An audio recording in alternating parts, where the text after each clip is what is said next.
was starting to fuss with her hands and look out of the window at the crack of day that showed under the shade. Now, Jo assumed that the story was coming to an end, so her hand started to move and she started looking out of the window from where little bit light of the day was coming in. She thought the story was all over. Jack did not like women when they took anything for granted. He liked them apprehensive, hanging on to his words. Now, Jo, are you listening? Now, when he saw that the girl had already assumed that the story was coming to an end, he did not like it. He always wanted the women to be eager, anxious for him to spell it out, tell everything very clearly, not to assume anything like the girl had done just now. So, hanging on his words, he said, "Now, Jo, are you listening?" So, instead of putting an end to the story, he decided to continue. Yes, because this is very interesting. Roger Skunk's mummy said, "What's that awful smell?" So he had extended the story. He continued with the story now. So he told his daughter that this is very interesting because Roger Skunk, when he went home, his mother said, "What's that awful smell? What is that bad smell?" "What?" And Roger Skunk said, "It's me, mummy. I smell like roses." And she said, "Who made you smell like that?" And he said, "The wizard." And she said, "Well, of all the nerve, you come with me and we are going right back to that very awful wizard." So he said that when Roger Skunk reached home, he was smelling of roses. His mother did not like the smell of roses. And she said, "What awful smell it is, how bad the smell is." And she asked Roger Skunk that, "Who made you smell like this?" He told his mother the wizard had made him smell like that. So she said, "Well, all the nerve, that means how dare he has the nerve to change your smell." Then she told him, "You come with me and we are going right back to that very awful wizard." Jo sat up, her hands dabbling in the air with genuine fright. Now Jo had not expected something like this, so her hands moved in the air. She waved her hands in the air in genuine fright, in real fright. "But Daddy," then he said about the other little animals run away. Now she was very eager. He here is Roger Skunk. She was very eager for Roger Skunk to tell his mother why he had got his smell changed. So she said that Roger Skunk said that other animals run away. Her hands skittered off into the underbrush, and her hands moved, signifying that the animals, how they run away in the bushes, underbrushes, the bushes, the thickets, the small plants and shrubs in the forest. So her hands moved, signifying or showing how the animals ran away in the forest.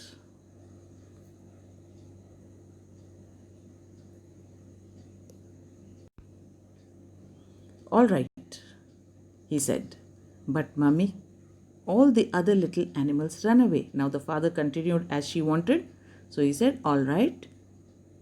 He said, "But mummy, all the other little animals ran away." And she said, "I don't care.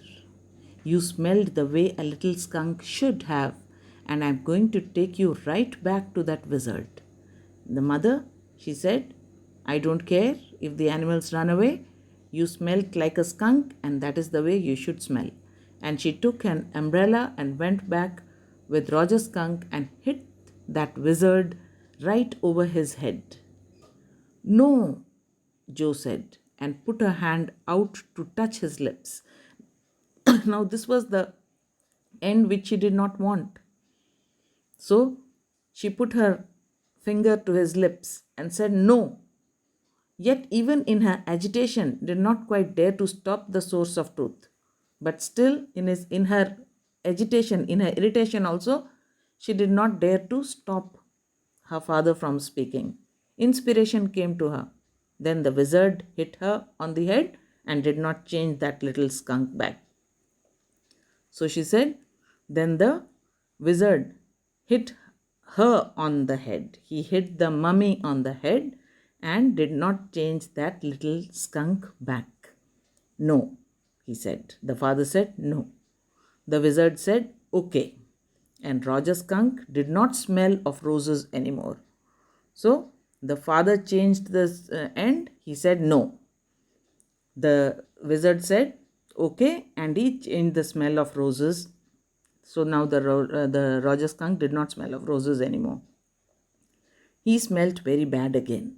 He smelt as he used to smell earlier, very bad. But the little animal, oh,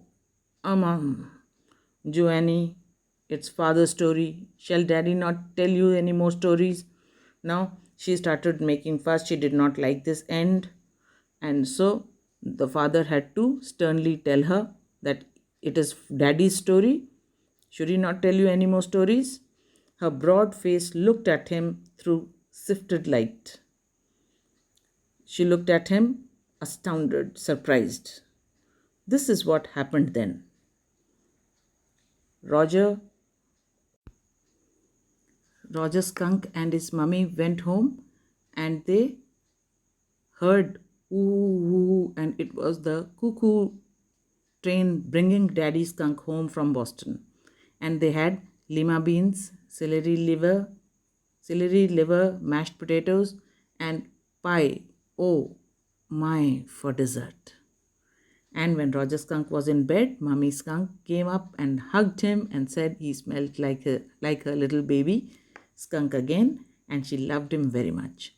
So now this was the end. The daddy told her that when they went home, they heard the train come, and daddy came home, and they had beans, celery, liver, mashed potatoes, and pie for dessert. And then Roger Skunk was put to bed, and Mummy Skunk hugged him, and she loved him very much because he smelt like her little skunk again. And that's the end of the story. But daddy, what? Then did the other animals run away? No, because eventually they got used to the way he was and did not mind it at all. What's even Stellanty? Now